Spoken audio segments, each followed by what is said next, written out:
Small Miracles, when I first read them, and I'm friends with both authors, in fact, Yitta Halberstam and Judith Leventhal.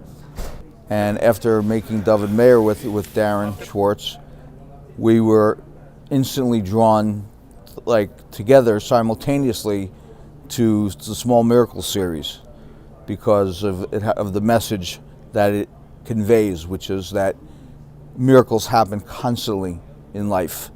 And when our back is turned to them, we don't see it happening.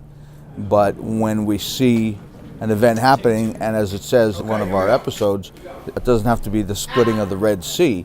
It can just be simply watching your child play, or again, just getting that there's miracles everywhere. Our goal is to put Small Miracles on a network, and we're hoping that Small Miracles, the Inn of Small Miracles, changes the landscape of television as we know it today. We are so bogged down with reality television and negativity that we just can't take it anymore. The Inn of Small Miracles will shed some beautiful light on faith and what really should be told. Stories, true, beautiful, uplifting stories to make people feel good. Today you can't watch the news, you can't read a newspaper without feeling depression. We want to change that. Our goal is to have people watch the Inn of Small Miracles and to feel good. That's what we want. We want to feel good.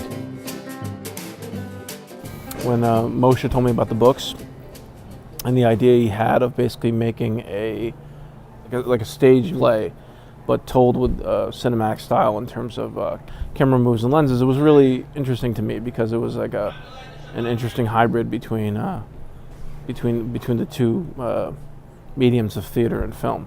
Although in terms of acting style, it would always be kept more naturalistic, and it was an interesting thing to formulate our visual plan. In the beginning, we had a few motivations in terms of how we wanted the piece to look. Moshe had cited Playhouse 90 and Steel City USA and those old filmed versions of theatrical plays, the ones like Sidney Lumet did with like Longest Journey into Night, and it was really fascinating. I had always loved black and white, and when Moshe had told me that the idea was to tell the stories in black and white and the framing device, the inn, in color, I thought it was a really, really bold artistic choice. So we designed and shot for black and white on our sets, and we also were careful to make sure that colors could still stay palatable, and we had a really interesting take on how to frame the stories and then tell stories in black and white in a really kind of gutsy way. This is really contrasty black and white photography. This is definitely more to the artier, esoteric side of black and white photography. This is not simple, just kind of grays. These are like really strong blacks, really hot whites, and it's really an interesting and definitive choice to tell a story. So I was really happy and impressed that Moshe was ready to make that kind of a leap stylistically, and so we prepped for a couple weeks, and my gaffer Bob Blankemeyer and my key grip Greg Miola and my camera assistants Andrew Berkman were really, really wonderful collaborators. Not to mention the art department, who was absolutely killing it all the time. Jessica Farkas and her team is astounding. It's the second time I worked with Jessica. I worked with her on Dove and Mayer, and what she can do on the budget she has is really astounding. Moshe was very gracious in allowing me to just sort of develop my own vision for it and weigh in and help guide that.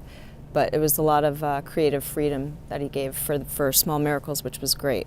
In the beginning he said, we have to make some bold moves and bold decisions, and that, I think, sort of led us to a lot of the decisions that we made, which wound up being really quite compelling on the camera, particularly in the black and white, due to sort of the constraints that we were dealing with, coming up with this concept of sort of an expressionistic, I looked at a lot of different German expressionist films and sort of extracting reality and what's important to the central characters that these miracles were happening for, and how that could be expressed in visually in their surroundings.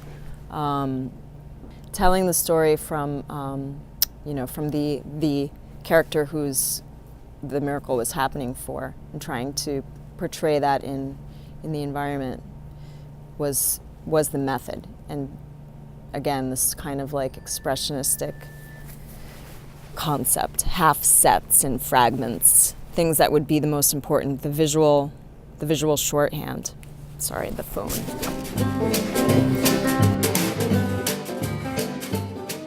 We're really happy with the footage we had so far, so it's been good. And the performances have been excellent. You're lucky to have such commanding presences as Catherine Cates and Judd Hirsch to be your shepherd, so to speak, through this world. They're compelling on camera. They have really kind of warm, entertaining, and kind of like charismatic faces for the audience. So once we step, hopefully, from this color world in the end into the black and white part of the actual stories of Small Miracles, it's nice to have them to kind of lead the audience. You know, it makes the shift into black and white, which can be jarring at times, a little bit more, a little bit smoother.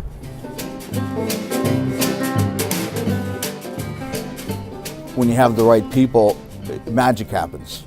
Magic happens. You know, when you cannot fly to the other side of the world and shoot something, and you want to build India in a space, you got to get creative, and the experience of having a schedule where you had to be on it. And you know, I think for me, I've always loved that. That's the way to shoot.